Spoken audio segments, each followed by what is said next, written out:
Today, we want to talk about how to optimize solar panel efficiency.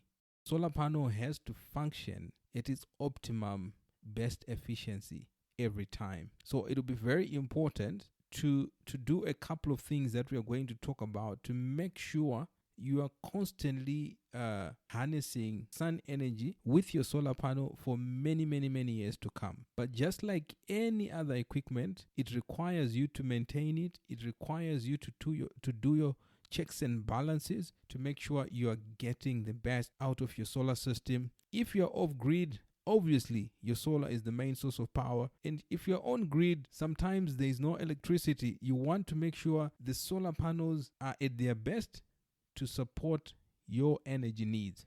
So, looking at the first aspect, investing in the solar panels themselves, you have to look at the high efficiency solar panels.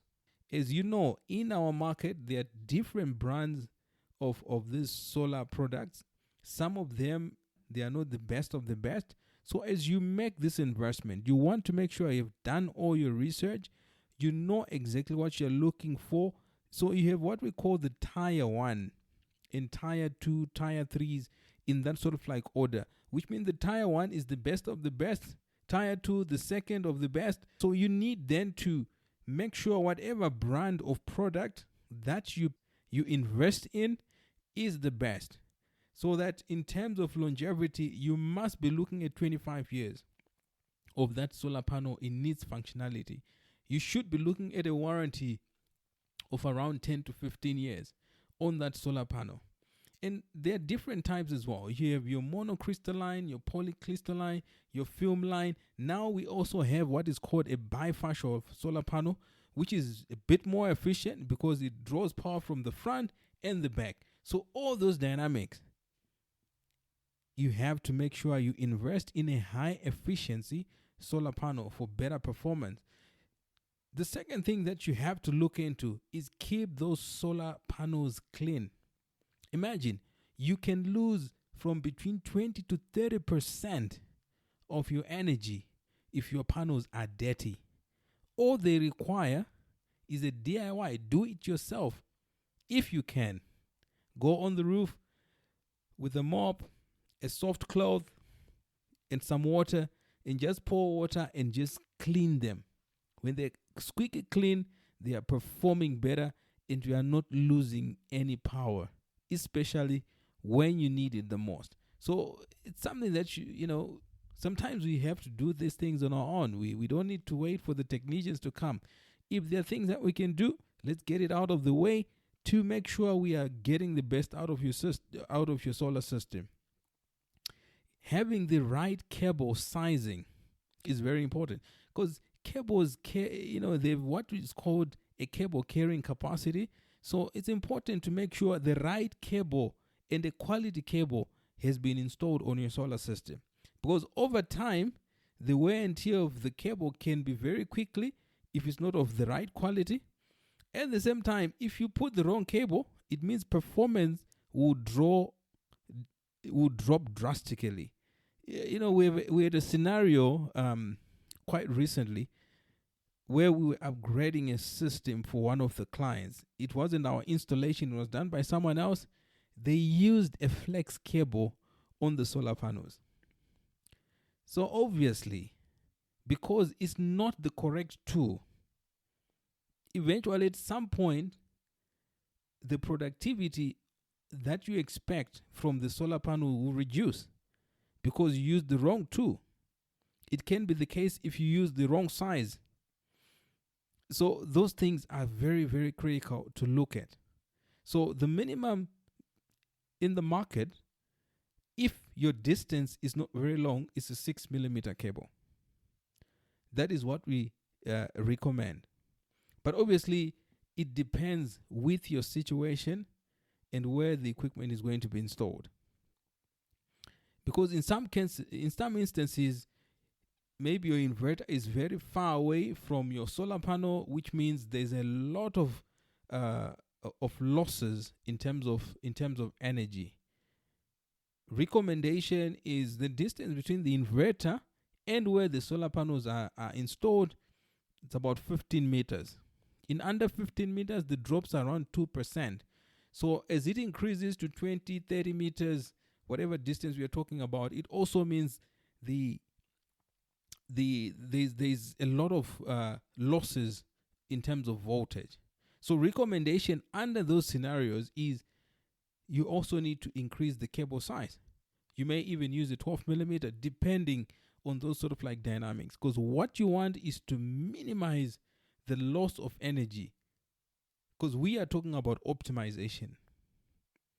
So those dynamics will help you to make sure you experience maximum usage of your solar panel.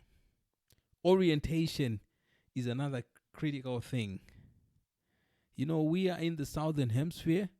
All solar panels should face the north direction for intensity, north or northwest. That's your best. But you have a scenario where the roof pyramid, where it means the gable, is facing the north. It means you have an east side and the west side. In that scenario, you might have to end up splitting the solar panel so that the early sun will be captured, do the work, and the late sun on the west will also be captured and support. Again, it all dependent on the scenario and where you want to install. But it's important to make sure be as right as possible on the roof orientation, because that will have an impact on how your solar panels will perform. Moving forward, we also want to talk about shading. Minimize shading. But most importantly, there should never be any shading on your solar panels. Because what you want is to optimize exposure to sunlight, full sunlight hitting on your solar panel, right? To maximize the solar panel output. Because just a little shading on a corner of one array of a full set of panels will means the entire set will be affected in terms of its power generation. So you always want to make sure your array is clear from shading, from trees, from building obstructions, because just a corner of it, let's say for example, you have 6 solar panels connected in series, right? And they are producing at its optimal, maybe 1,800 to 2,000 watts. Then a building, a shade just goes over one of the solar panels. The productivity will drop to as low as 800 watts. Already it means you are no longer optimizing your solar panels generating their best. So always make sure you identify the best site free of obstruction of trees, buildings, and nearby structure that casts shadows on the panels. Otherwise, you may have to consider making sure, if there is some form of shading, putting in additional panels so that you are not found with limited power when you need it the most. You also need to optimize inverter performance. This is basically through programming. What you need to do is to understand the variables of generation from your solar, and making sure you have set your programming to the right parameters and you are generating efficiently from your solar panel. Remote monitoring allows you to monitor the performance of your solar panels. If they're underproducing, you are in a position now to understand why are they not generating enough. Remote monitor just helps you to monitor either via your phone or a web platform of sorts, and you're good to know, oh, okay, fine, I think we need to tweak this, we need to add more panels if you are not sufficiently producing. So these are the things that you need to look out for to make sure you improve the performance of your solar panels. And for those who are investing in renewable energy for the first time, do your research. Understand the products that you're buying. Get a data sheet if you have to, so that you invest in the right product.